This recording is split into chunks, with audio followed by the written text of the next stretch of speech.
நீங்க சொன்னது சரிதான் சுவாமி. பேரனிடம் நன்றாக விசாரித்து நான் இருக்கிறது பார்க்கையில் நீங்க சொல்வது உண்மை என்று தெரிந்தது. ஆனால் பரமேசா, நாதானி விடை தருவாய், நாதானி விடை தருவாய், நாதானி விடை தருவாய், நாதானி விடை தருவாய், நாதானி விடை தருவாய், நாதானி விடை தருவாய், நாதானி விடை தருவாய், நாதானி விடை தருவாய், நாதானி விடை தருவாய், அடி சென்று இங்கே வயதமாய் வருவே, வயதமாய் வரு, நாதானி விடை தருவாய், நாதானி விடை தருவாய், நாதானி விடை தருவாய், நாதானி விடை தருவாய். எனது தந்தை செய்யக்கூடிய யாகத்தை நான் சென்று நிறுத்திட்டு வருகின்றேன் சுவாமி. கடைக்குட்டி கண்டிப்பா கேட்பாங்க.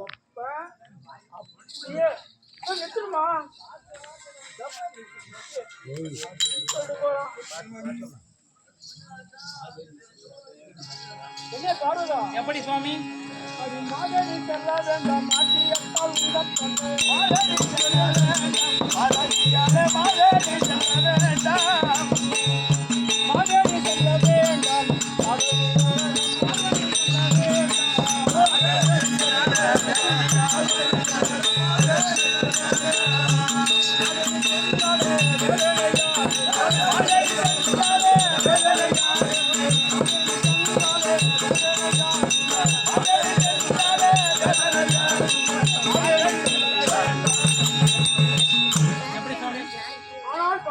சொல்லுங்க சுவாமி.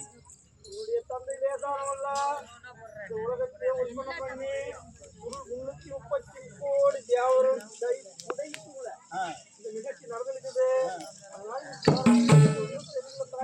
ஆனா சுவாமி நான் செல்ல பிள்ளை, கடைக்குட்டி பிள்ளை, நான் சொன்னால் கண்டிப்பாக என் தந்தை கேட்பார், கண்டிப்பா கேட்பார். உடன்படிக்கை இல்லை, நான் போய் அப்படி போகணும் என்றால் போ, உன் இஷ்டம்.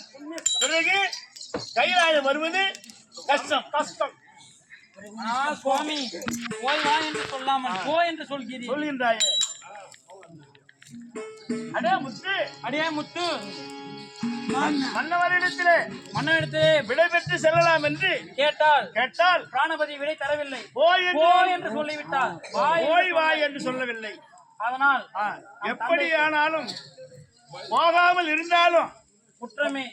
அப்படி ஏதாவது தன்னுடைய கணவருக்கு ஏதாவது ஒரு குற்றம் பழி ஏற்றுக்கவும் இல்லை. இந்த பாவியானவள் முன்னே சென்றிருந்தால் யாகத்தை நிறுத்திருக்கலாம், அப்படி என்று வார்த்தைகள் பேசுவார்கள். அதையால் எப்படி நடந்தாலும் நடக்கட்டும், போகலாம்.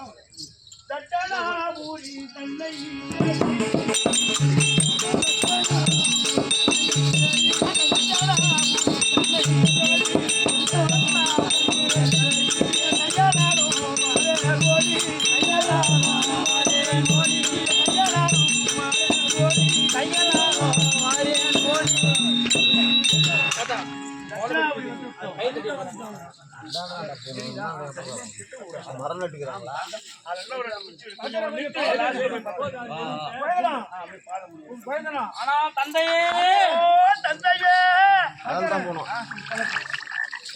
தந்தேன் மந்தனமே கையல்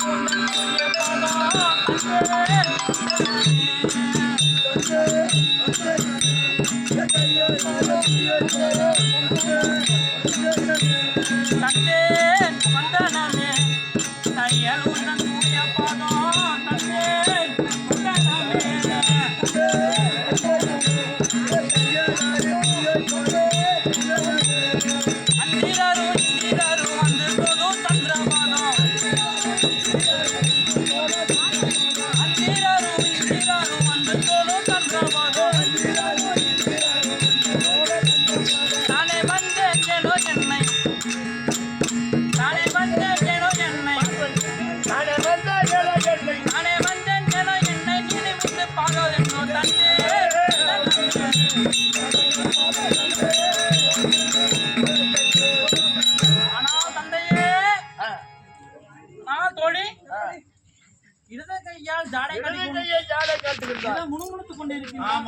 ஆனா இங்க வேற ஒருவர் யாரும் கிடையாது. யாரும் இல்லை. தந்தை ஒருவர் தான் இருக்கு, நாம தான் இருக்கிறோம்.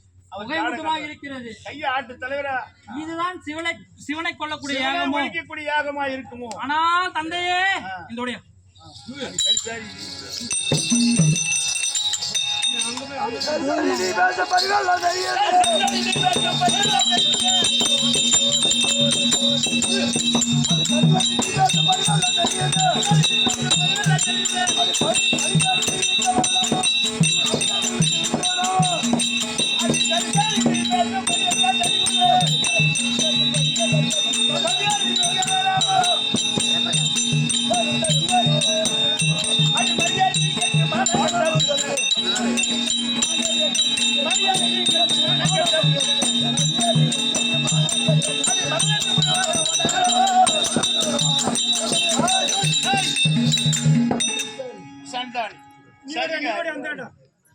மகள் என்று ஒரு வர